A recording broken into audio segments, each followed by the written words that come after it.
Son, the world will teach you many lies dressed as wisdom.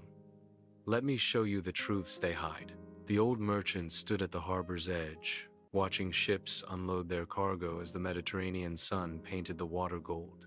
His son, barely 20, clutched a ledger filled with careful calculations, plans for their family's expansion into new markets.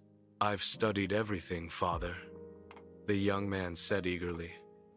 "Philosophy, mathematics, the teachings of the great minds. I'm ready," the father smiled sadly. "Then you're not ready at all. Come, walk with me. There are 5 realities the world conceals, and if you don't see them, they'll devour your dreams whole. First reality: comfort is a trap." They passed a silk merchant's stall, opulent and established. The merchant reclined on cushions, servants handling every transaction. "See him?" the father whispered. 10 years ago, he was like you, hungry, brilliant. He built this empire. Now, he's dying," he continued. "In business, chasing everything will exhaust you, but focusing on nothing will erase you. People think the danger is wanting more, but the real danger is losing the spark that makes you stretch, learn, attempt, and rise. When comfort becomes a cage, life stagnates, and stagnation is slow decay." The young man frowned. "But isn't rest the reward?" "Rest, yes. Great men always said growth and comfort cannot coexist. Choose one." Second reality: fairness is a fiction. At the market square, they witnessed an argument. A small merchant's goods had been accidentally damaged by a wealthier trader's cart. No compensation would come. "That's not fair," the son protested. "No," his father agreed. "It isn't, and it never will be." Philosophers spent centuries dreaming of justice, yet the world never changed.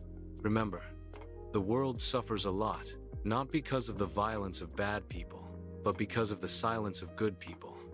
But here's the secret they don't teach. Even when good people speak, the world doesn't balance itself. He gripped his son's shoulder.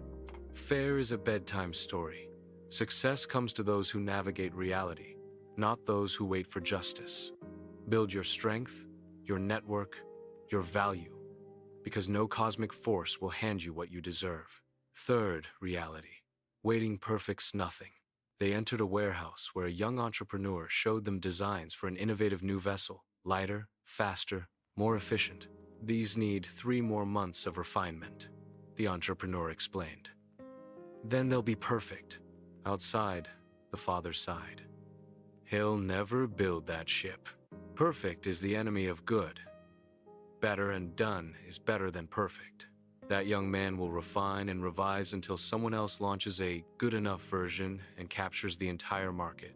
"But shouldn't we pursue excellence?" the son asked. "Excellence, yes. Perfection? That's fear wearing a mask. Launch, learn, improve.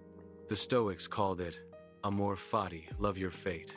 Embrace the messy process. Waiting for perfect conditions means waiting forever." At a gathering that evening, a wealthy patron spoke endlessly of his achievements, while others pretended to listen, clearly waiting for their turn to speak. Later, the father pointed toward the room.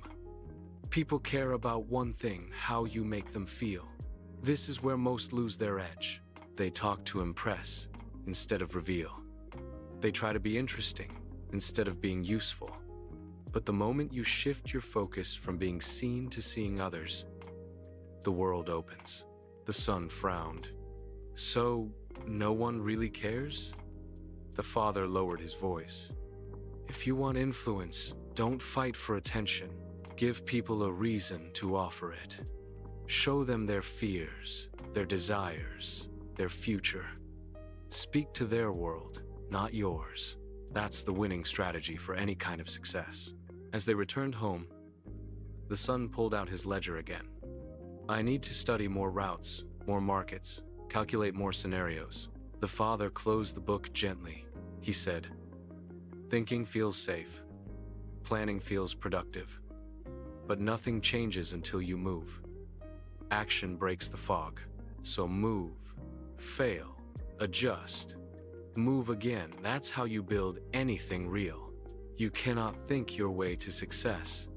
You must move, fail, adjust, move again. The moon rose over the harbor as they stood where they'd begun. These 5 truths, the sun said slowly, they're all about discomfort. Yes, his father smiled. Success lives in the space between who you are and who you must become. That space is uncomfortable, unfair, imperfect, lonely, and requires action without guarantees. He handed his son the ledger. Now stop planning. Start moving. The world doesn't reward the wise, it rewards the brave. The young man looked at the ships in the harbor, then at the blank pages ahead in his book. Tomorrow, he would write his first real entry, not with calculations, but with action. Because wisdom without movement is just sophisticated procrastination.